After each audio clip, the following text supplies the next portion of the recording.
Bonjour mes amis. Tel que promis, j'ai continué à faire de nombreuses recherches.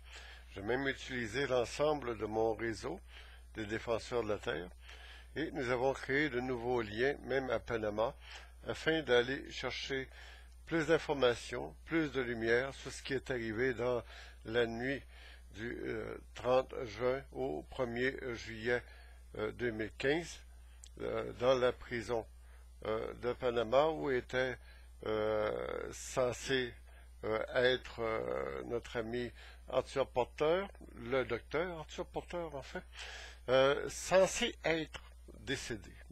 Parce que ce matin, et depuis l'autre jour, je n'y crois plus du tout. Il faut vraiment être soit demeuré ou croire n'importe quoi pour se mettre à croire ce que les autorités peuvent nous compter et ne nous comptent plus du tout d'ailleurs depuis l'autre jour.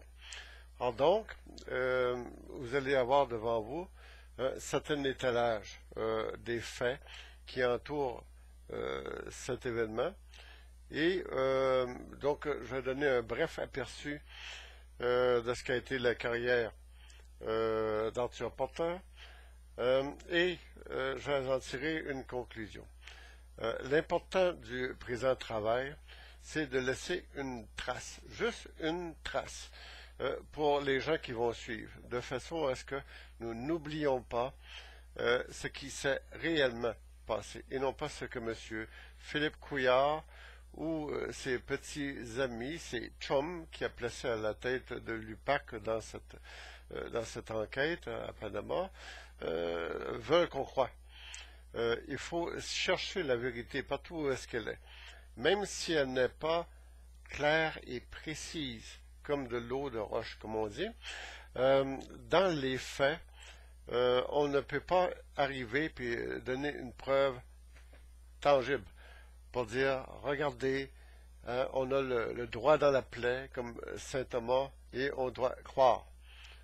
Croire et prouver, c'est deux choses. Surtout lorsqu'on élimine les preuves.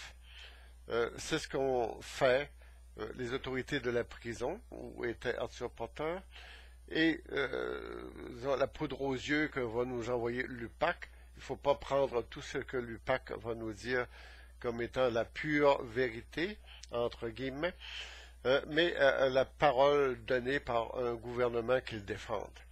Et c'est à ça que servent les autorités policières, la police politique, appelons-la la Gestapo ou la CIA du gouvernement, pas Charest, parce qu'il est dans l'antichambre de Philippe Couillard, c'est lui qui contrôle toujours comme une marionnette, et puis lui-même est contrôlé, je parle toujours de Jean Charest, par le crime organisé. Comme on dit, Philippe Couillard a deux poignées dans le dos, et les gens de l'UPAC, eh bien, ils ont été passer de bonnes vacances à nos frais, et ils se sont bien amusés, à nos frais. Est-ce qu'on est assez épais, nous, au Québec, pour continuer à croire un gouvernement qui s'est établi sur la fraude, le mensonge, et qui a permis la retraite du directeur général des élections après les élections en avril 2014? Est-ce qu'on va continuer à croire tout cela et prendre tout cela à la légère comme si c'était normal? Est-ce qu'on est rendu une société tellement blasée qu'il faut se coucher ce soir en croyant que, bon, c'est leur affaire, c'est eux qui contrôlent, c'est eux qui dirigent. Nous, on n'a qu'à se croiser les doigts et attendre la prochaine élection. Il n'y en aura pas de prochaine élection. Ça va être une élection continuellement fraudée. On va chercher à faire disparaître les empêcheurs de tourner en rond, comme on a réussi à le faire en 2011 avec le Bloc québécois. C'est-à-dire, on s'organise pour éliminer la vraie opposition, comme les gouvernements puissants et forts.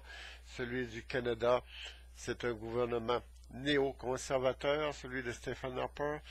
Il a tout à gagner en éliminant les preuves concernant la culpabilité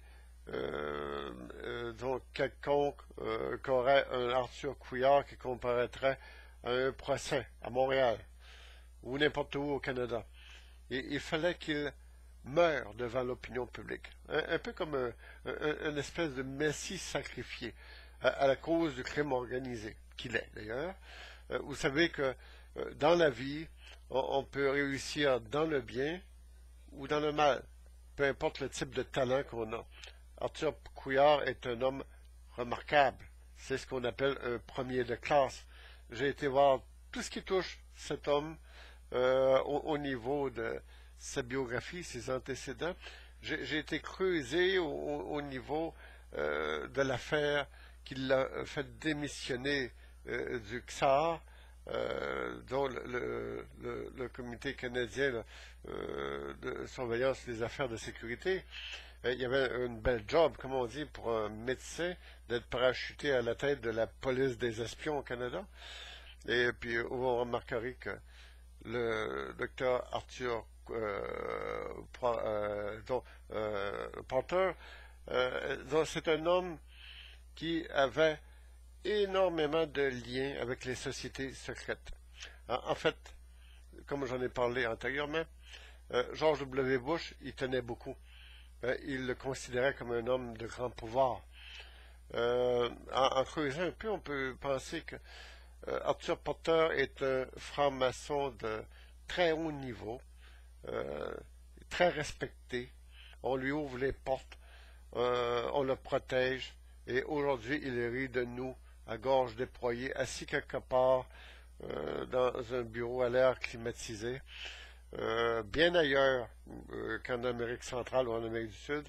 Je suis certain que le docteur Couillard est assis dans un bureau très haut au niveau du sol, et puis il s'amuse, il vit bien.